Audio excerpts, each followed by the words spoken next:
Chapitre 7. La morsure d'une lame. Nessa. Je conduisis ma sœur, qui grelottait de peur et de froid, vers les écuries. Le vent nous jetait des flocons de neige au visage, mais les pavés mouillés fumaient. « Tu l'as touchée, Nessa ?» s'offusqua Suzanne. « Comment as-tu supporté ce contact ?»« J'ai fait ce qu'il fallait pour sauver Briony, dis-je. » À la vérité, j'avais du mal à le croire. L'avoir saisie ainsi par la fourrure, l'avoir attirée vers moi de sorte que nos fronts se touchent, il aurait pu me poignarder. Mon angoisse pour ma petite sœur m'avait insufflé cette témérité. En tout cas, ça avait marché et j'avais survécu. Depuis que mère était morte, en la mettant au monde, je m'occupais de Briony comme si elle était ma propre enfant. Je ne pouvais pas l'abandonner. 2 portes donnaient accès aux écuries. Lorsque nous atteignîmes la première, Suzanne lâcha un gémissement de terreur. Je lui fis signe de se taire avec colère. J'en éprouvais aussitôt de la culpabilité. Je me comportais comme la bête. Mais qu'un des cobalos nous entende et nous étions mortes. Je pensais à la pauvre Briony, espérant contre toute attente que Slither arriverait à temps pour la sauver. Pénétrant prudemment dans le cercle de lumière jaune projeté par les lanternes, je jetai un œil à l'intérieur des écuries. Il y faisait chaud, l'air sentait la paille et le crottin. Il y avait plus de 30 stalles, toutes occupées. Je les longeais lentement, à la recherche de nos montures. Je n'étais pas sûre d'être entrée par la porte que nous avions empruntée à notre arrivée. Nos bêtes étaient peut-être à l'autre bout. Je pressai le pas. Soudain, je fis halte. Des voix gutturales s'élevaient au fond des écuries. Je ne voyais personne et ne comprenais pas ce qui se disait. Mais ça pouvait être que des cobalos.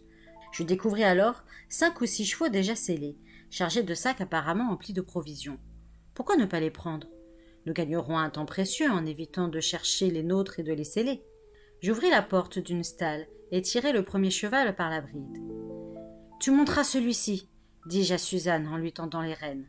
« Et la charrette avec nos malles » gémit-elle. « Mes plus belles robes sont dedans. »« On n'a pas le temps, on risque notre peau » répliquai-je sèchement. Il ne me fallut qu'un instant pour faire sortir 2 autres bêtes, des chevaux pis, comme le premier, de leur stalle. J'allais m'emparer d'une 4e monture quand un bruit de pas retentir sur les dalles, au dehors. Prise de panique, je faillis me précipiter au fond des écuries. Seule la honte d'abandonner mes sœurs me retint. Je pris une longue inspiration, agrippai le manche du poignard et fis face. Celle qui apparut dans l'embrasure de la porte, armée d'une matraque, était l'une des féroces jeunes femmes qui m'avaient emmenée dans la salle au bassin où j'avais trouvé Slithers. D'une main mal assurée, je pointai le poignard vers elle.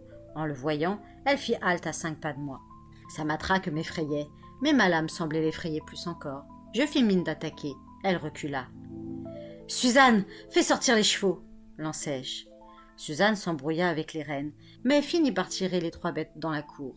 Je la suivis, marchant prudemment à reculons sans quitter des yeux la femme à la matraque. À chaque pas que je faisais, elle avançait d'autant, et je crus lire dans ses yeux une détermination nouvelle. Son visage et ses bras étaient couturés de cicatrices. On dressait et matait les esclaves à coups de lame, m'avait révélé Slither. Tel serait mon sort si je devenais moi-même esclave. Je tentai une autre tactique. « Si tu venais avec nous, » proposai-je avec un sourire forcé. « Pourquoi rester dans ces lieux où on te maltraite ? Fais comme nous, fuis !» Pour toute réponse, elle fronça des sourcils menaçants. Soudain, je compris. Si elle nous laissait nous échapper avec les chevaux, elle serait punie, peut-être même tuée. Elle craignait bien plus ses maîtres que moi et mon poignard. Mais à présent, j'étais dans la cour et je devais protéger mes sœurs. « Conduis les bêtes au portail !» ordonnai-je à Suzanne.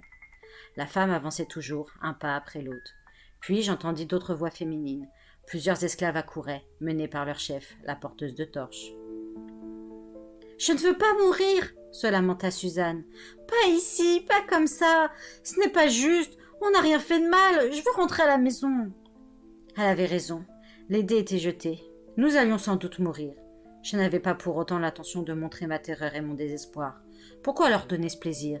Je ne capitulerais pas sans combattre. Je levai le poignard. La première femme courut vers moi, la matraque brandie, prête à me briser le crâne. Mue par le courage du désespoir, je frappai. La lame s'enfonça dans son avant-bras. Elle hurla et lâcha son arme. Elle me fixa, de la souffrance plein les yeux, tandis que son sang dégouttait sur les pavés.